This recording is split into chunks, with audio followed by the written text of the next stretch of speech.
ನಾವು ಯಾವುದೇ ಒಂದು ಜಾಬ್ ಮಾಡ್ತೀವಿ ಅಂತ ಬಂದರೆ, ಪ್ರೈವೇಟ್ ಜಾಬ್ ಇರ್ಬೋದು ಅಥವಾ ಗೌರ್ಮೆಂಟ್ ಜಾಬ್ ಇರ್ಬೋದು, ಕೆಲಸದ ಟೈಮಿಂಗ್ಸ್ ನಾವೇನು ವರ್ಕ್ ಮಾಡ್ತೀವಲ್ಲ ಆ ಅವಧಿ ಬಂದ್ಬಿಟ್ಟು ಏನೊಂದು 6ರಿಂದ 9 ಗಂಟೆ ಕೆಲಸ ಮಾಡ್ತೀವಿ.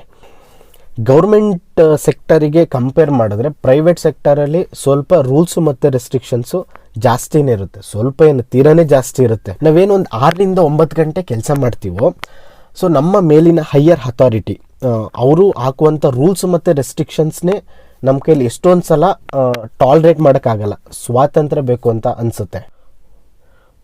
ಎಷ್ಟು ದಿನ ಅಂತ ನಾವು ಇನ್ನೊಬ್ರು ಕೈ ಕೆಳಗಡೆ ಕೆಲಸ ಮಾಡ್ಕೊಂಡಿರೋದು. ಎಷ್ಟೋ ಸಲ ಅವ್ರು ಹಾಕೋ ರೂಲ್ಸ್ ಮತ್ತು ರೆಗ್ಯುಲೇಷನ್ಸ್ಗಳೇನಿದಾವೋ ಅದಕ್ಕೆ ತಳಬುಡನೇ ಇರಲ್ಲ. ಸಾಕು ಇದನ್ನೆಲ್ಲ ಬಿಟ್ಬಿಟ್ಟು ಸ್ವತಂತ್ರವಾಗಿ ಬದುಕೋಣ ಅಂತ ಎಷ್ಟೋ ಸಲ ಅನಿಸುತ್ತೆ. ಏನು ಒಂದು 6ರಿಂದ 9 ಗಂಟೆ ಟೈಮು ನಾವು ಇನ್ನೊಬ್ರು ಕೈ ಕೆಳಗಡೆ ಕೆಲಸ ಮಾಡೋಕ್ಕೆ ನಮಗೆ ಆ ಥರ ಎಲ್ಲ ಹಿಂಸೆ ಆಗಬೇಕಾದ್ರೆ 200 ವರ್ಷ ನಮ್ಮ ದೇಶ ಆ ಬ್ರಿಟಿಷ್ ಅಂಡರಲ್ಲಿತ್ತು. ನನ್ನ ದೇಶದ ಪ್ರಜೆಗಳಿಗೆ ಆ 200 ವರ್ಷ ಎಷ್ಟು ಹಿಂಸೆ ಆಗಿರಬೇಡ. ಆ ಕೋತ್ ನನ್ನ ಮಕ್ಕಳು, ಆ ಬ್ರಿಟಿಷರು ಹೆಚ್ಚು ಕಮ್ಮಿ 200 ವರ್ಷ ನಮ್ಮ ದೇಶನ ಆಡಳಿತ ಮಾಡಿದ್ದಾರೆ. 1947 ಆಗಸ್ಟ್ 15ನೇ ತಾರೀಕು ನಮಗೆ ಸ್ವಾತಂತ್ರ್ಯ ಸಿಗುತ್ತೆ. ಸ್ವಾತಂತ್ರ್ಯ ಸಿಕ್ತು ಅಂತಂದರೆ ಅದೇನು ಅಷ್ಟು ಈಸಿಯಾಗಿ ಸಿಕ್ಕಿದ್ದಲ್ಲ.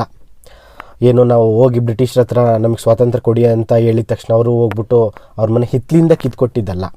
ಆ ಸ್ವಾತಂತ್ರ್ಯಕ್ಕೋಸ್ಕರ ನಮ್ಮ ಸ್ವಾತಂತ್ರ್ಯ ಹೋರಾಟಗಾರರು ಅವರ ಜೀವನ ಮತ್ತು ಅವರ ರಕ್ತನ ಸುರಿಸಿದ್ದಾರೆ. ಆ ರಕ್ತದಿಂದ ನಮಗೆ ಸ್ವಾತಂತ್ರ್ಯನ ಕೊಟ್ಟಿದ್ದಾರೆ. ಅಂತಹ ಸ್ವಾತಂತ್ರ್ಯವನ್ನು ನಾವು ಎಚ್ಚರಿಕೆಯಿಂದ ಬಳಸ್ಕೋಬೇಕು.